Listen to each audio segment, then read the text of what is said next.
इस वीडियो में हम देखेंगे चैप्टर 9 का एक्सरसाइज 9.1 जो कि क्लास 10th मैथ एनसीईआरटी का क्वेश्चन है। तो हम प्रयास करेंगे कि इस वीडियो में भी अब आगे जितने भी वीडियो बनाएँगे उसमें 2 से 3 क्वेश्चन लेंगे, ज़्यादा क्वेश्चन लेने के बाद वीडियो लंबा हो जाता है, ठीक है? तो आप टेंशन मत लीजिएगा, इससे पहले के सारे एक्सरसाइज का सॉल्यूशन हमने करवा रखा है, जिसके वीडियो का लिंक भी डिस्क्रिप्शन में है, आप उसको ज़रूर देखिएगा और अगर आप देख चुके हैं तो यहाँ से आप कंटिन्यू कर सकते हैं। चलिए स्टार्ट करते हैं इस एक्सरसाइज को। इस एक्सरसाइज को पढ़ने से पहले आप कुछ थोड़ा-सा ध्यान दीजिएगा कि इसमें कुछ टर्म को जान लेते हैं, जैसे कि एंगल ऑफ एलिवेशन क्या होता है, लाइट ऑफ साइट क्या होता है, इन सब चीज़ों के बारे में जानना ज़रूरी होता है। तो एंगल ऑफ एलिवेशन होता है कि वो अर्थ यानी धरती पर से वो पॉइंट जहाँ से हम किसी हाइट वाली चीज़ों को देख रहे होते हैं, तो उस दोनों के बीच में जो एंगल बनता है यानी कि लाइन ऑफ साइट और उस हाइट के बीच में जो एंगल बनता है ना, उसको हम एंगल ऑफ एलिवेशन बोलते हैं।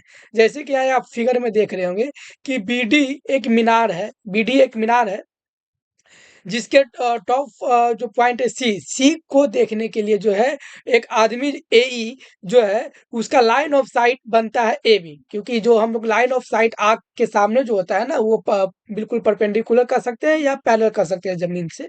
वो लाइन ऑफ क्या कहते हैं कि वो क्या होता है कि एक पैरेलल होता है और हम जहाँ देखते हैं जैसे ऊपर देख रहे हैं तो उसको लाइन ऑफ साइट बोलते हैं। तो लाइन ऑफ साइट जो अगर हम टेढ़ा देख रहे हैं, ऊपर की ओर देख रहे हैं, तो वो तो हमारा एक क्या कह सकते हैं कि एक हाइपोटेनस की तरह काम करता है। लेकिन उन दोनों के बीच में लाइन ऑफ साइट और उस पैरेलल लाइन के बीच में जो एंगल बनता है उसको एंगल ऑफ एलिवेशन बोलते हैं। इसलिए एंगल ऑफ एलिवेशन इस एंगल को हम लोग कहेंगे, ठीक?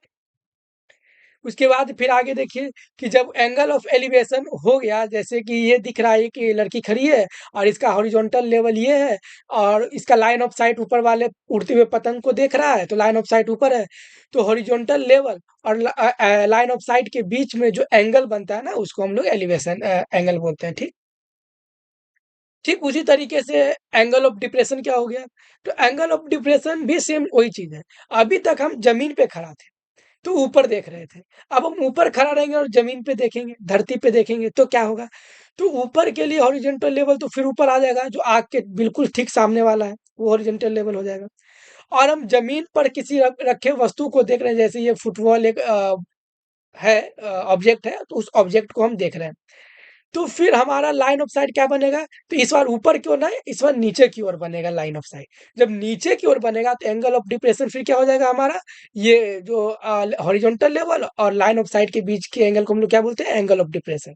हाँ, वो बात अलग है कि ये हॉरिजॉन्टल लेवल और ये अर्थ पर का जो होगा, ये दोनों पैरेलल होता है। तो उस हिसाब से एंगल ऑफ डिप्रेशन हमारे इस एंगल के बराबर हो जाएगा। तो कभी-कभी हम आगे यूज़ करेंगे कि डिप्रेशन एंगल तो दिया होगा, लेकिन हम यूज़ कर लेंगे यहाँ एलिवेशन एंगल की तरह, क्योंकि दोनों सेम है, सेम नहीं है, लेकिन सेम मान करके जो है हम कभी-कभी कोई क्वेश्चन को सॉल्व कर पाते हैं। तो आइए देखते हैं क्वेश्चन इस एक्सरसाइज से कैसे पूछे जाते हैं, उसका कुछ एग्जाम्पल है। 1-2 एग्जाम्पल जो हमें लगता है कि इम्पोर्टेंट है या जो बताना चाहिए वो हम लेंगे, बाकी हम क्वेश्चन का ही सॉल्यूशन देखेंगे, ठीक? तो एक एग्जाम्पल इस चैप्टर से एग्जाम्पल नंबर 1 जो कि आपके बुक एनसीईआरटी से, ठीक है? अ tower stand vertically on the ground, यानी कि एक टावर है जो है ग्राउंड पे वर्टिकली खड़ा है। From a point on the ground which is 15 metre away from the foot of the tower, जो एक टावर के फुट से 15 मीटर की दूरी पर है। The angle of elevation of the top of the tower is found to be 60 degree. और angle of elevation यानी कि नीचे से ऊपर का जो एंगल है, वो एंगल ऑफ एलिवेशन कितना है? 60 डिग्री है। तो find the height of tower, तो टावर का हाइट निकालना है।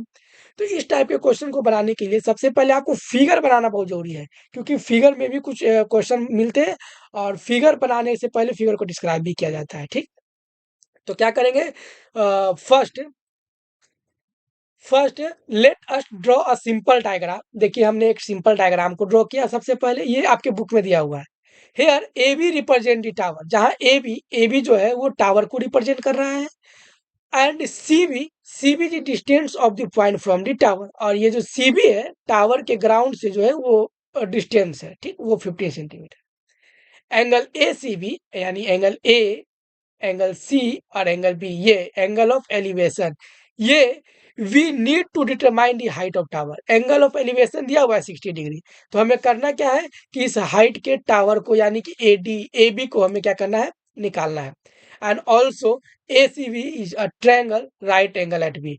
और जब जैसे ही ग्राउंड से वो कनेक्टेड है, तो ग्राउंड से अगर कोई परपेंडिकुलर खड़ा है तो वहां तो 90 डिग्री का एंगल बनेगा ही, यानी कि ये क्या बन रहा है, राइट एंगल ट्रायंगल बन जा रहा है।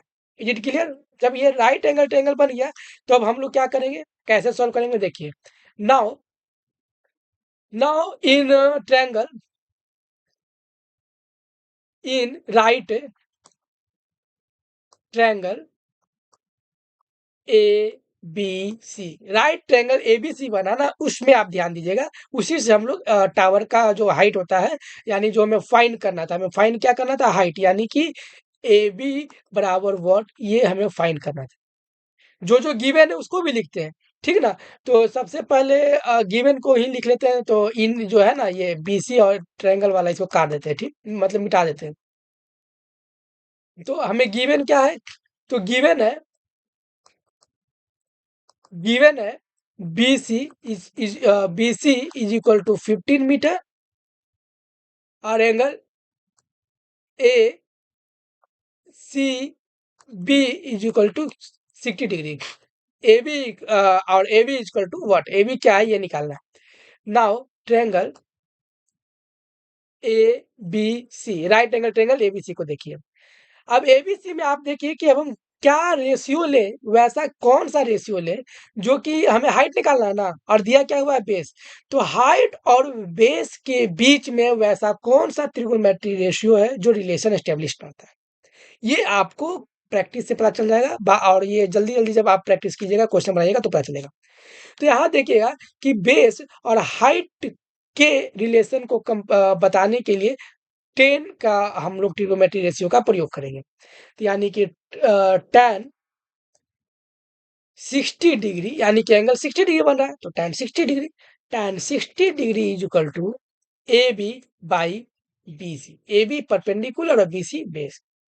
tan 60 डिग्री का वैल्यू क्या होता है, √3 होता है, और ए बी पता नहीं है, यही निकालना है, और बी सी दिया हुआ है 15। यानी कि ए बी क्या हो जाएगा, तो ये 15 मल्टीप्लाई में चला जाएगा, तो ये हो जाएगा 15√3 मीटर। कितना हो गया, ए बी हाइट हमें क्या निकालना था, ए बी निकालना था, और वो निकल गया कितना, 15√3 मीटर। अगर √3 का वैल्यू दे रखा है तो आप मल्टीप्लाई कीजिए, और नहीं दे रखा है तो वैसे ही रूट में ही आंसर छोड़ दीजिए, ठीक। उसके बाद लास्ट में एक लाइन लिखेगा, हैंस, ठीक, वो लाइन क्या होगा, hence the height of the tower is 15√3 metre. तो टावर का हाइट क्या है, वो 15√3 मीटर है। Is it clear? चलिए अब नेक्स्ट क्वेश्चन की तरफ चलते हैं, ताकि उसमें भी और अच्छे तरीके से आपको समझ में आए। नेक्स्ट क्वेश्चन है, ये बुक से क्वेश्चन है, ठीक, ये एग्जाम्पल नहीं है।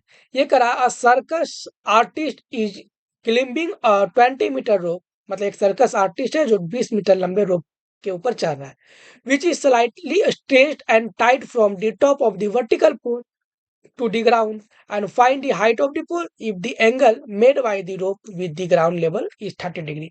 देखिए, यानी कि ऐसी एक रोप है जो कि 20 मीटर लंबा है, जो किसी ए बी पोल पर जो है ऊपर और नीचे जमीन ग्राउंड पे सी पॉइंट पे और टाइटली वो बांधा गया है, ठीक। और उसके बीच में जो एंगल ऑफ एलिवेशन बन रहा है वो 30 डिग्री का एंगल बन रहा है। तो इसमें हमें इसका हाइट निकालना है, ए बी निकालना है। तो फिर सबसे पहले जब हम, ये फिगर है तो फिगर को कुछ डिस्क्राइब करना होगा। तो फिगर को डिस्क्राइब कैसे करेंगे, क्योंकि इसमें भी नंबर मिलता है, फिगर बनाइए और फिगर को डिस्क्राइब कीजिए। तो the length of the rope is 20 metre, ठीक है, and the angle made by the rope with the ground level is 30 degree, और जो एंगल बना रहा है वो 30 डिग्री बना रहा है। तो गिवन क्या है, A C is equal to 20 meter and angle C is equal to 30 degree, यही तो गिवन है। तो अब इसी दोनों का प्रयोग करके हम यहाँ पर सॉल्व करते हैं, ठीक। यहाँ क्या लिखेंगे, in right triangle A B C, right triangle A B C में इसका हम लोग देखेंगे, जो कि यहाँ दिया फिगर भी है, ठीक। अब right triangle A B C में देखिए कि हमें निकालना क्या है, तो निकालना है ए बी। दे क्या रखा है, AC। तो देखिए कि ये बन जाता है परपेंडिकुलर और ये बनता है हाइपोटेनस। तो हाइपोटेनस और परपेंडिकुलर के बीच में रिलेशन कौन इस्टेब्लिश करता है? तो कर ये रिलेशन काम बनाने का काम करता है साइन डिग्री का, यानी साइन थीटा। वो हाइपोटेनस और परपेंडिकुलर के बीच में रिलेशन एस्टेब्लिश करता है, ठीक। तो साइन 30 डिग्री, क्योंकि 30 डिग्री एंगल दे रखा है तो 30 डिग्री का वैल्यू निकालेंगे। साइन 30 डिग्री क्या होगा, ए बी बाई ए सी, यानी कि परपेंडिकुलर बाई बेस। अब साइन 30 डिग्री का वैल्यू कितना होता है, तो साइन 30 डिग्री का वैल्यू होता है 1/2। 1/2 ए बी पता नहीं है और ए सी का वैल्यू दे रखा है 20 डिग्री। Is it clear? अब हमें करना क्या है कि 20 अगर उस साइड पे दे तो क्रॉस मल्टीप्लीकेशन होगा, तो क्या हो जाएगा, ये क्या, sorry, 20/2 is equal to A B. यानी कि यहाँ से ए बी हमारा क्या निकल गया, ए बी जो है वो निकल जाता है, अगर इसको हम काटे तो ये कटेगा 10 बार में, यानी ए बी हमारा आ गया, ए बी कितना आ गया, 10 मीटर। और ए बी हमको निकालना था। Is it clear? अब हम क्या करेंगे, एक लास्ट लाइन जो लिखना था, हेंस दी हाइट। हाँ, राइटिंग थोड़ा-सा है तो उसको इग्नोर कीजिएगा, बाकी जो हम बता रहे हैं उसको आप देखिएगा, ठीक। Height of the pole is 10 metre. हालाँकि राइटिंग को भी सुधारने का प्रयास करेंगे, ये जो हम लिखते हैं ना राइटिंग पैड पे तो वो थोड़ा स्लिपी है, तो इसकी वजह से वो स्लिप करता है ना तो हाथ नहीं बैठ पाता। Is it clear? तो अब बढ़िए नेक्स्ट क्वेश्चन की तरफ। Next question second number question कह रहा है, a tree breaks due to a storm and the broken part bends to the top of the tree touch the ground making an angle 30 degree. करा है कि एक storm तूफान आया जिसमें एक पेड़ टूट गया और पेड़ टूटने के बाद पेड़ का जो ऊपरी हिस्सा है वो ग्राउंड से लग गया, बीच से टूट करके। जब जहां ग्राउंड से लगा वहां पर एंगल बना रहा था 30 degree. The distance between the foot of the tree to the point where the top touch the ground is 8। अब वो उस ट्री के जड़ से और उसके जो टॉप जहाँ ग्राउंड पर टच किया है उसके बीच का डिस्टेंस 8 मीटर का है। तो find the height of the tree. तो पूरे ट्री का हाइट हमको फाइंड करना है, तो हम इसको कैसे फाइंड करेंगे, तो आइए सबसे पहले इसका फिगर बनाते हैं, ठीक। यानी using the given instruction draw a figure, let A C B the broken part of the tree, यानी AC जो है इस पेड़ का टूटा हुआ हिस्सा है, ठीक है। Angle C equal to 30 degree, जहां पर एंगल C पर क्या बना रहा है, 30 डिग्री बना रहा है। एंड BC हम दे रखा है 8, यानी कि B से C के बीच का डिस्टेंस कितना है, 8 है। अब दे रखा है तो हमें पूरा का पूरा ट्री का हाइट निकालना है। तो ट्री का हाइट दो तरीके से होगा, आपको अगर जानिएगा तो, यानी कि अगर टोटल ट्री का हाइट निकालें, यानी कि टोटल टोटल हाइट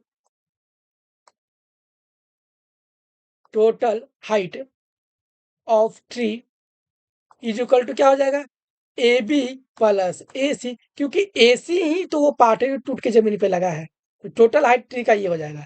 तो सबसे पहले हमें ए बी निकालना होगा, तो सबसे पहले ए बी निकालेंगे, उसके बाद ए सी निकालेंगे, उसके बाद फिर क्या करेंगे, उन दोनों को ऐड कर देते हैं। तो आइए सबसे पहले हम देखते हैं in triangle A B C में, राइट एंगल ट्रैंगल एबीसी में देखते हैं। तो सबसे पहले हमें ये देखिए कि परपेंडिकुलर और इस बेस के बीच का जो है बीसी और एसी के बीच का रिलेशन कौन सा ट्रिगोनोमेट्री रेशियो बताता है, तो ये बताएगा कॉस थीटा। तो डालिए cos 30 degree is equal to होगा बीसी बाई एसी, यानी कि कॉस 30 डिग्री क्या हो जाएगा,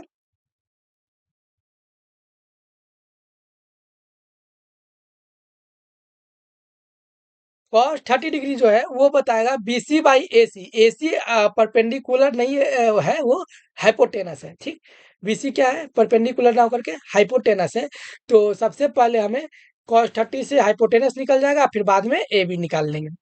तो देखिए कि कॉस 30 डिग्री का वैल्यू होता है √3/2, और फिर BC हमारा 8 है और AC पता नहीं है, तो AC तो रहने दीजिए। क्रॉस मल्टीप्लीकेशन करेंगे, तो क्रॉस मल्टीप्लीकेशन में क्या हो जाएगा कि AC is equal to 8 multiply 2 divided by √3, ये हो जाता है, ठीक। तो फिर नीचे में √3 तो रहेगा नहीं, तो इसके लिए हमें क्या करना होगा, तो उसके लिए हमें करना होगा रेशनलाइज। तो हम लोग क्या करते हैं, रेशनलाइज कर लेते हैं, नहीं तो अभी छोड़ देते हैं, आगे फिर कभी कर लेंगे। यानी कि ये हो जाएगा 16√3। ठीक है, इसको यहीं पर छोड़ देते हैं, फिर आगे हो सकता है कि सॉल्व करके अगर कटे तो काट देंगे, नहीं तो छोड़ देंगे फिर। उसके बाद फिर हमें निकालना है क्या, also. Also tan 30 degree is equal to AB/BC। यानी कि tan 30 डिग्री लेंगे तो ये परपेंडिकुलर और बेस के बीच का रिलेशन बताएगा। तो परपेंडिकुलर AB और बेस BC। ठीक, तो tan 30 डिग्री का वैल्यू होता है 1/√3। AB पता नहीं है तो रहने दीजिए, और BC 8 है, 8 डाल दिए। अब यहाँ से हम AB निकालेंगे तो AB हो जाएगा AB इज इक्वल टू 8/√3। ठीक है, अब हम इस AB को और इस AC को जोड़ देते हैं तो टोटल हाइट ऑफ ट्री निकल जाएगा। ठीक, तो इसको नेक्स्ट स्लाइड में हम लोग देखते हैं। ठीक, यानी कि hence therefore total height of tree is equal to क्या हो जाएगा, AB प्लस AC। AB हमारा कितना आया था, तो 8√3 प्लस AC कितना आया था, तो 16√3। दोनों का अगर एलसीएम लेते हैं तो √3 हो जाता है, ऊपर बचता है 8 प्लस 16। तो 8 और 16 को अगर जोड़ देते हैं तो ये आता है 24√3। तो नीचे में तो √3 रहेगा नहीं, तो इसका करेंगे रेशनल लाइन, तो ये यानी ऊपर नीचे √3 से क्या करेंगे, मल्टीप्लाई और डिवाइड। फिर ये क्या हो जाता है, 24√3 ऊपर का ऊपर मल्टीप्लाई करेंगे तो, और नीचे √3 मल्टीप्लाई करेंगे तो रूट हट जाएगा, तो बचेगा क्या, 3। अब ये 3 से 24 कट जाता है कितने बार में, 8 बार में। यानी कि 8√3 मीटर टोटल हाइट आ गया किसका, उस पेड़ का। Is it clear. हाँ, आप इसको थोड़ा सा बैक करके देख लीजिएगा ना, तो थोड़ा सा आसानी होगा आपको समझने में, क्योंकि अगर फिर से समझाएंगे तो वीडियो वैसे ही लंबा हो चुका है और लंबा हो जाएगा। ठीक, चलिए अब मिलते हैं आपसे नेक्स्ट वीडियो में, नेक्स्ट क्या क्वेश्चन के सोल्यूशन के साथ, जो कि आपका इसी चैप्टर इसी एक्सरसाइज का सोल्यूशन होने वाला है। ठीक, हाँ, अगर आपको पसंद आया हो और अगर लगे कि अगर आप कुछ सीखें तो वीडियो को लाइक भी कर लीजिएगा और दोस्तों में शेयर जरूर कीजिएगा, और चैनल पर नए तो सब्सक्राइब भी कर लीजिएगा। ठीक, हाँ, अगर कुछ गलती रह जाता है तो कमेंट में बता दीजिए, हम उसको सुधारने का प्रयास करते हैं। धन्यवाद।